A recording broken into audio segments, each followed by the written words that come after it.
तो जैसा कि लास्ट एपिसोड में हमने देखा था कि ज़ियाफान को शाओबी ने बचा लिया है, मगर वो उसे बता रही थी कि सोल डिवाउरिंग बीड ने उसके दिल को भी करप्ट कर दिया। अगर ज़ियाफान को जिंदा रहना है तो उसे इस वेपन को छोड़ना होगा। हालांकि ज़ियाफान उसकी बात नहीं सुनता। वहीं दूसरी तरफ फॉलिंग गॉड पास में डेमोनिक बीस्ट पूरी तरह से राइचस पाथ के कल्टिवेटर्स पर हावी हो चुके थे, जिसके चलते किंगमेंग सेक्ट का लीडर अपनी सेना को पीछे हटने का हुक्म देता है। तो इस तरह से डेमोनिक बीस्ट फॉलिंग गॉड पास को क्रॉस करते हुए सीधे किंगमेंग सेक्ट की तरफ रवाना हो गए। बीस्ट गॉड इस पूरी दुनिया को खत्म करने की फिराक में था, लेकिन ज़ियाफान ने अपनी दुनिया को बचाने की उम्मीद अभी तक नहीं हारी। अब आगे तो इस एपिसोड की शुरुआत में हमें किंगमेंग सेक्ट का मेन हॉल दिखाया जाता है, जहाँ पर शाओ अपने सीनियर्स को ग्रीट करते हुए जंग की पूरी इन्फॉर्मेशन दे रहा था। उन्हें बताता है कि हम डेमोनिक बीस्ट के खिलाफ फॉलिन गॉड पास को हार चुके, हमें वहाँ से पीछे हटना पड़ा, जिसके चलते डेमोनिक बीस्ट अब सीधे नॉर्थ की तरफ आगे बढ़ चुके हैं। ये सब सुनकर किंगमेंग सेक्ट के लीडर डाओजॉन थोड़े से परेशान हो गए। उन्हें अच्छे से पता है कि बस कुछ ही दिनों के बाद डेमोनिक बीस्ट उनके किंगमेंग सेक्ट में पहुँच जाएंगे और उस वक्त उनके सेक्ट को कितनी मुश्किलें झेलने पड़ेगी इसका वो अंदाजा भी नहीं लगा सकते। साथ ही शाओ उनसे कहने लगा कि मैं आपको एक और खबर देना चाहता हूँ। दरअसल यांडांग माउंटेन के पास मुझे डीमन किंग फेई के ट्रेसेस मिले हैं। वो डीमन जहाँ जहाँ से गुजरा उसने अपने रास्ते में आने वाली हर एक चीज को डिवावर कर लिया।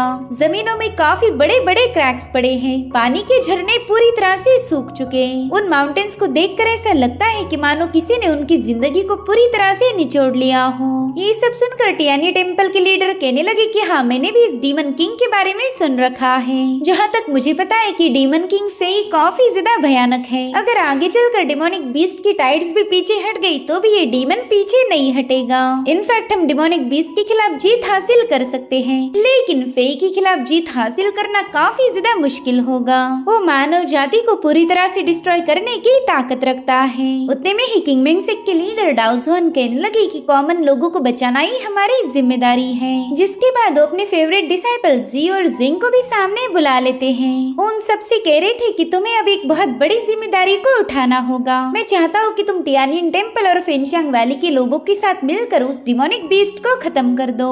मैं जानता हूँ डीमन किंग फेई काफी ज्यादा खतरनाक है, लेकिन मुझे अपने डिसाइपल्स पर पूरा यकीन भी है कि तुम लोग उसे खत्म कर पाओगे। तो सभी डिसाइपल्स मिलकर डाओजुआन से प्रॉमिस करते हैं कि वो जरूर से फेई का नामो निशान मिटा देंगे। अब सीन शिफ्ट होकर हम ज़ियाफान को देख पाते हैं, जो कि अपनी ब्लड डिवाउरिंग मेस पर सवार होकर पूरे एरिया को एक्सप्लोर करने के लिए निकल चुका था। और उतने में ही ग्रे मंकी उसे इशारों में बताने लगा कि देखो नीचे तो टाउन है और मुझे काफी ज्यादा भूख लगी है, तो क्यों ना मुझे तुम टाउन में लेके चलो। ज़ियाफान सोच रहा था कि चाहे इस दुनिया में आग ही क्यों न लग जाए, लेकिन इस बंदर की भूख नहीं मिटती। इसलिए वो ग्रे मंकी को लेकर तुरंत ही उस टाउन में उतर गया। यहाँ पर वो देख पाता है कि पूरा टाउन एकदम सुनसान पड़ा है, वहाँ पर इंसानों की कोई हरकत नहीं थी। वही दूसरी तरफ एक बंदा अपने वाइन पॉट पर चॉपस्टिक से हिट करता है और उसके ऐसा करते ही वहाँ का एक घर अपने आप कोलैप्स हो गया, जो देखकर तो ज़ियाफान भी थोड़ा सा सस्पिशियस हो गया। इसलिए वो तुरंत ही अपनी ब्लड डिवाउरिंग में इसको समन कर लेता है। अब वो बंदा लगातार अपने पॉट पर हिट करने लगा, साथ ही साथ वो एक कविता दोहरा रहा था जो कि ज़ियाफान को भी सुनाई देने लगी। वो कहता है कि पुराने रिश्तों को भूलना बिल्कुल आसान नहीं होता। मुझे पूरा यकीन है कि तुम भी मुझे अभी तक भूले नहीं होंगे। कोई आसानी से तुम्हें भूल जाए फिर वो दोस्ती ही किस काम की। बताओ मेरे हार्ट ब्रोकन दोस्त, क्या आज की रात तुम मेरे साथ 2 जाम पी पाओगी? क्यों ना आज रात हम नशे में धुत होकर हमारे गमों को भूल जाए। मेरे साथ शराब का सौदा करो और एक रात के लिए तुम सुकून की नींद सो पाओगे। इधर ज़ियाफान उस पोएम को सुनते हुए एक होटल के सामने पहुंच चुका था, जो कि अब पूरी तरह से वीरान पड़ी है। मगर वहीं पर हम देख पाते हैं बीस्ट गॉड को, जहाँ पर वो आराम से बैठकर वाइन के मजे ले रहा था। यहाँ पर ज़ियाफान भी थोड़ा सा केयरफुल होकर उस होटल में एंटर करता है। उसे तो पहला कोई खबर नहीं थी कि कौन बंदा उसे शराब पीने के लिए इनवाइट कर रहा। तो ज़ियाफान अपने ब्लड डिवाउरिंग मेस को समन करते हुए सीधे उस बंदे की तरफ आगे बढ़ने लगता है। और तभी वो देखता है कि उसका ग्रे मंकी तो काफी ज्यादा एक्साइटेड हो गया। वो बड़ी खुशी के साथ किसी से मिलने पहुंच चुका था। वहीं पर बीस्ट गॉड भी अपनी प्याली को रेस करते हुए ज़ियाफान से कहने लगा कि मुझे तो कभी लगा ही नहीं था कि हम दोनों की दोबारा कभी मुलाकात होगी। अगर किस्मत से हमारी मुलाकात हो ही गई है तो क्यों ना 2 जाम साथ में पिए जाए। तो ज़्याफान तुरंत ही उस चेम्बर में एंटर करता है। उसने देखा कि बीस्ट गॉड का बीस्ट टावी और उसका ग्रे मंकी साथ में खेल रहे हैं। कुछ एपिसोड पहले ही हमने देखा था कि ग्रे मंकी को ये बीस्ट काफी ज्यादा पसंद आया। पहले तो खाने को लेकर इनमें लड़ाई हुई थी और फिर काफी अच्छी दोस्ती हो गई। ज़्याफान भी बीस्ट गॉड को वहाँ पर देखकर काफी ज्यादा सरप्राइज था।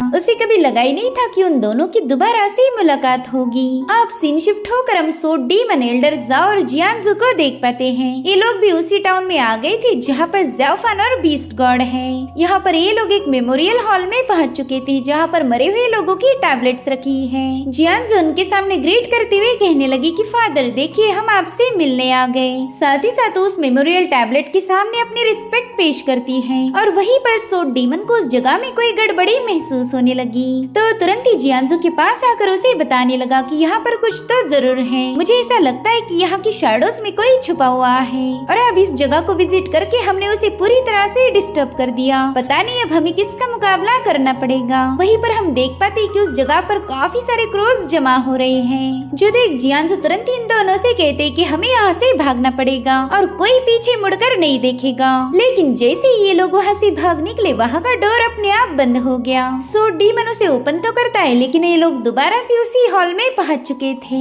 साथ ही साथ वो देखता है कि जियांजू और एल्डर जाओ तो वहाँ पर है ही नहीं। तो सो डीमन तुरंत ही उन्हें ढूंढने के लिए निकल पड़ा। लेकिन वो जगह एक भूल भुलैया जैसी बन चुकी थी जहाँ से बाहर निकलने का उनको रास्ता ही नहीं मिलता। इधर हम एल्डर जाओ और जियांजू को देख पाते जिन्हें की क्रोज ने चारों ओर से घेर लिया था। वहीं पर एल्डर जाओ जियांजू को बता रहे थे कि इन क्रोज से बच के रहना। ये कोई नॉर्मल क्रोज नहीं बल्कि ईवल है। अगर इन्होंने तुम्हें बाइट किया तो तुम पूरी तरह से इनके वश में चली जाओगी। वहीं पर सो डीमन एल्डर जाओ से मदद मांगने लगा। वो कह रहा था कि प्लीज यहाँ आकर मुझे बचा लीजिए। तो मास्टर से कहते कि पता नहीं तुम बेवकूफ अभी तक अंदर क्या कर रहे हो, जल्दी से बाहर आ जाओ। जिस पर सो डीमन तो काफी ज्यादा भड़क गया। वो इरिटेट होकर कहने लगा कि अगर मैं वाकई बाहर आ पाता तो भला तुम्हें आवाज क्यों लगाता। मैंने कई दफे बाहर जाने की कोशिश की लेकिन मैं दोबारा से यहीं पर पहुंच जाता हूँ। अभी सुनते एल्डर जाओ समझ गए थे कि ये तो एक घोस्ट वॉल टेक्निक है। अब यहाँ पर मास्टर अपनी स्टिक को जमीन पर हिट करते हुए एक बहुत ही पावरफुल शील्ड को क्रिएट कर लेते हैं। वो जियांजू से कह रही थी कि तुम जाकर सो डीमन की मदद करो और तब तक मैं इन क्रोज को रोक के रखता हूँ। साथ ही साथ यहाँ पर उन्होंने 2 अर्थ एस्केपिंग टैलिस्मान भी निकाल लिए थे। वो जियांजू को बताती है कि बस इन्हीं टैलिस्मान का यूज करके हम इस जगह से निकल सकते हैं। इस टैलिस्मान को एक्टिवेट करने के बाद तुम्हें और सो डीमन को एक साथ ही इसे होल्ड करना होगा। फिर ये टैलिस्मान तुम्हें एक महफूज जगह पर पहुँचा देगा। तो जियांजू तुरंत ही उसमें एक टैलिस्मान लेकर सीधे सो डीमन की मदद करने के लिए रवाना हो गई। वहीं पर एल्डर जाओ को पता था कि वो ज्यादा देर तक इस शील्ड को होल्ड नहीं कर पाएंगे और अब तो उनकी शील्ड पर भी क्रैक्स पड़ने लगे थे। इधर जियांजू सो डीमन की तरफ टैलिस्मान आगे बढ़ाते हुए उससे कहने लगी कि प्लीज इसे होल्ड कर लो, ये टैलिस्मान हमें किसी और जगह पर टेलीपोर्ट करेगा। तो सो डीमन भी तुरंत ही अपना हाथ आगे बढ़ाते हुए इस टैलिस्मान को टच करने लगा। लेकिन तब तक वहाँ पर काफी सारे क्रोज आ चुके थे।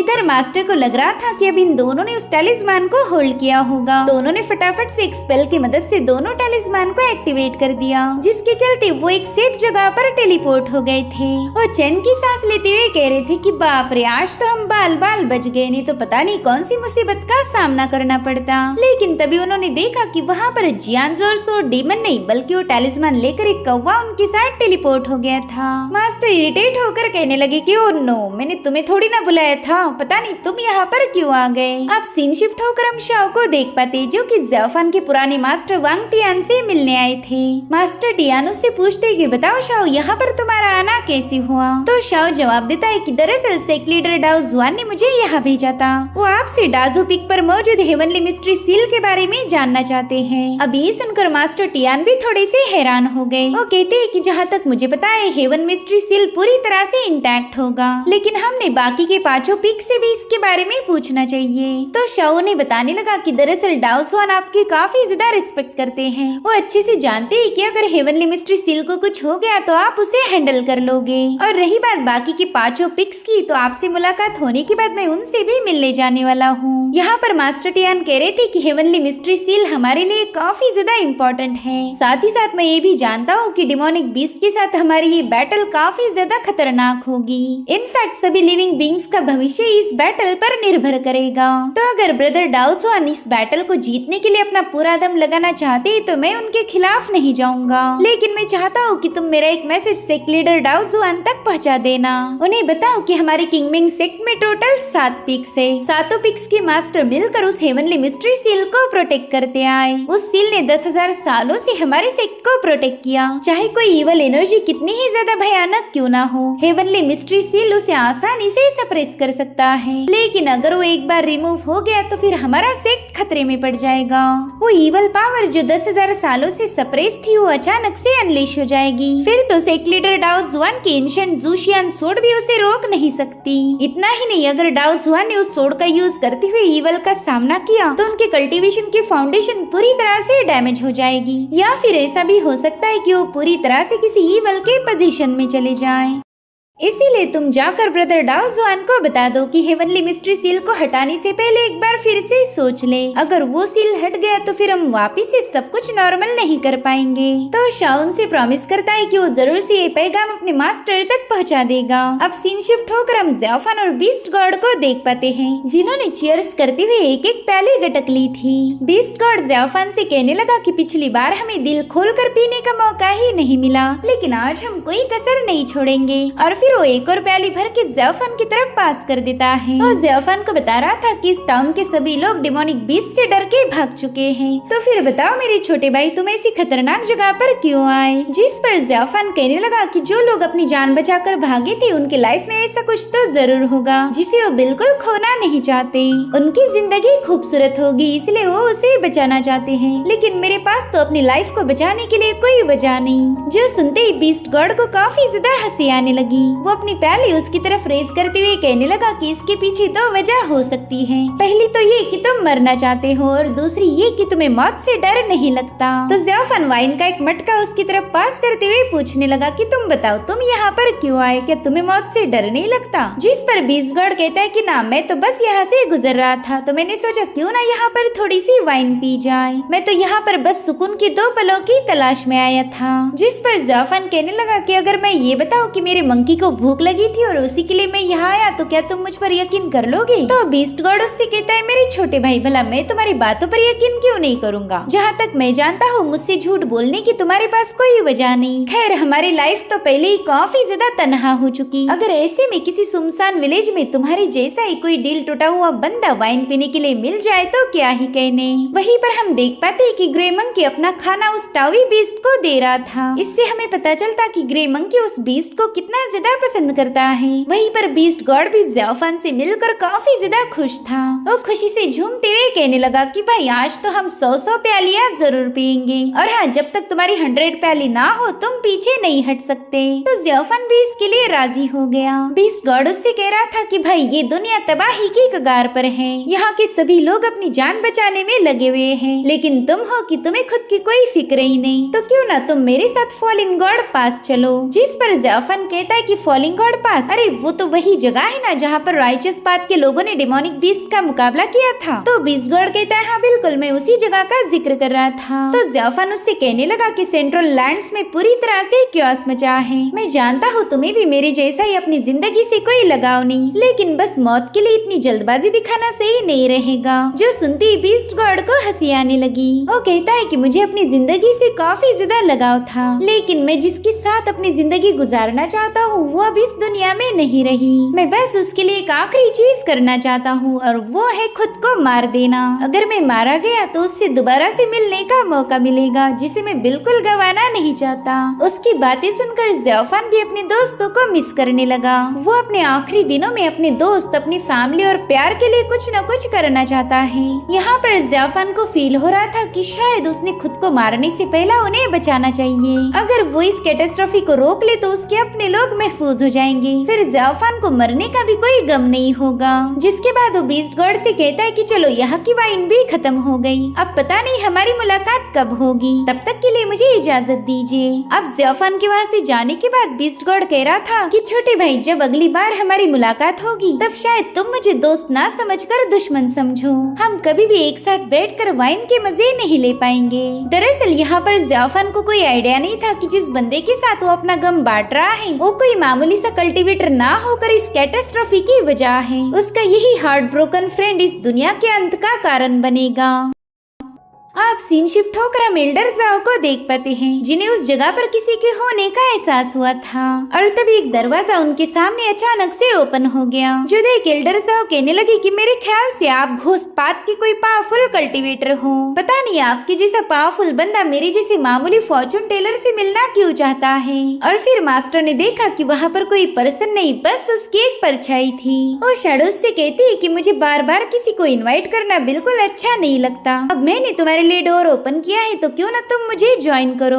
जो सुनकर एल्डर जाओ को उसके पास जाना पड़ा। वो बंदा उन्हें बता रहा था कि देखो मैंने तुम्हारे लिए बहुत ही खुशबूदार चाय बनाई है, प्लीज इसे पीकर मुझे बताओ कि आपको ये कैसी लगी। यहाँ पर एल्डर जाओ काफी ज्यादा पैनिक हो चुके थे। साथ ही साथ वो बंदा उनसे पूछता है कि मैं घोस्ट पाथ से बिलोंग करता हूँ, ये बात आपको कैसे पता चली। जिस पर एल्डर जाओ बताने लगे कि इस टाउन का कोई भी शख्स जिंदा नहीं है, तो मरने के बाद उनकी बॉडी से काफी स्ट्रॉन्ग इन एनर्जी रिलीज हो रही थी। तो तुम अपनी नेदर फायर का यूज करते उस एनर्जी को एब्जॉर्ब करना चाहते हो। इस इन पावर की वजह से तुम्हारी सारी खोई हुई पावर वापस आ जाएगी। और इसी वजह से मैंने अंदाजा लगा लिया कि तुम घोस्ट पाथ से बिलोंग करते हो। यहाँ पर घोस्ट पाथ की बहुत ही प्रोफाउंड मिस्टिकल आर्ट का यूज किया गया है, और ऐसी आर्ट्स को बस वही यूज कर सकते हैं जो कि घोस्ट पाथ के हजारों सालों पुराने फॉलोअर्स हो। मैं जानता हूँ कि आपने यहाँ पर खुद को काफी अच्छे से कंसील किया था, लेकिन मैं माफी चाहता हूँ कि मैंने आपको पहचान लिया। इधर वो बंदा अपनी इन पावर से भरी हुई चाय को पीने के बाद वहाँ के 2 कॉफिन्स को ओपन करता है, जिसमें सोड डीमन और जियांजू को कैद करके रखा था। वहीं पर सोड डीमन बता रहा था कि पता नहीं हमारे साथ क्या हो गया, मेरे तो सिर में काफी ज्यादा दर्द हो रहा है। तो एल्डर जाओ फटाफट से अपनी स्टिक उठाकर उस बंदे से कहने लगे कि आपका बहुत बहुत शुक्रिया कि आपने मेरे जूनियर्स को मेरे हवाले कर दिया।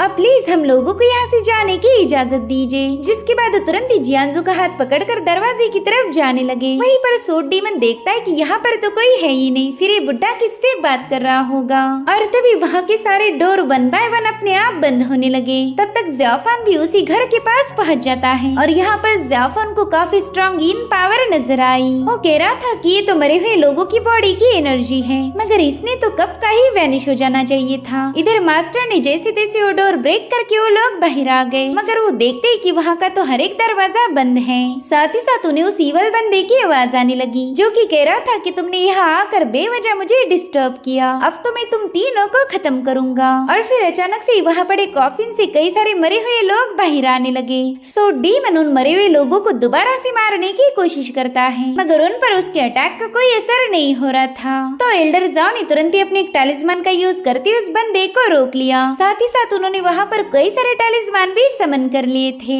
वो सोड डीमन को बताते हैं कि ये सभी लोग मरने के बाद इस बंदे ने रिफाइन किए हैं, जिसके चलते वो इन्हें एज अ पपेट यूज कर पाएगा। और फिर एल्डर जाओ ने अपने सभी टैलिस्मान उन पपेट्स के माथे पर चिपका दिए, जिसके चलते वो सभी पपेट्स एक ही जगह पर फ्रीज हो गए। अब ये लोग वहाँ से निकलने वाले थे कि तभी उन्हें दोबारा से उस ईवल घोस्ट की आवाज आने लगी। वो कह रहा था मास्टर आप काफी ज्यादा टैलेंटेड हो, लेकिन अफसोस मैं आपको जिंदा नहीं छोड़ सकता। साथ ही साथ उन मरे हुए लोगों की सारी पावर को एब्जॉर्ब करते हुए वहाँ पर बहुत ही खतरनाक स्कल को समन कर चुका। वो ईवल स्कल इन लोगों पर अपनी पावरफुल एनर्जी रिलीज कर रहा था, जिसे ज़ियाफान भी काफी दूर से देख लेता है। अब तो पूरी तरह से श्योर था कि यहाँ पर जरूर से कोई ईवल पर्सन होगा। इधर मास्टर ने उस स्कल के अटैक से खुद को बचाने के लिए वहाँ पर एक पावरफुल शील्ड क्रिएट कर ली थी। वो जानते थे कि इस बंदे ने घोस्ट वेलिंग स्ट्राइक का यूज किया है, जो कि थोड़ी देर में इनकी शील्ड को चीर के रख देगी। साथ ही साथ वो देख पाते हैं कि उनकी शील्ड को ब्रेक करने के लिए उस ईवल बंदे ने उन पर कई सारे कॉफिन से अटैक कर दिया था, जिसके चलते ये तीनों लोग घायल होकर साइड में गिर गए। और फिर अचानक से हजारों कॉफिन्स उनके आसपास रिवॉल्व होने लगी। साथ ही साथ कई सारे कॉफिन्स ऊपर से अटैक करने के लिए आगे बढ़ चुकी थी। सो डीमन तो चाहकर भी इस अटैक को काउंटर नहीं कर सकता। वहीं पर जियांजू एल्डर जाओ को संभालने में लगी हुई थी, और उतने में वहाँ पर एक रेड एनर्जी रिलीज होते उन सारे कॉफिन्स को साइड में हटा देती है।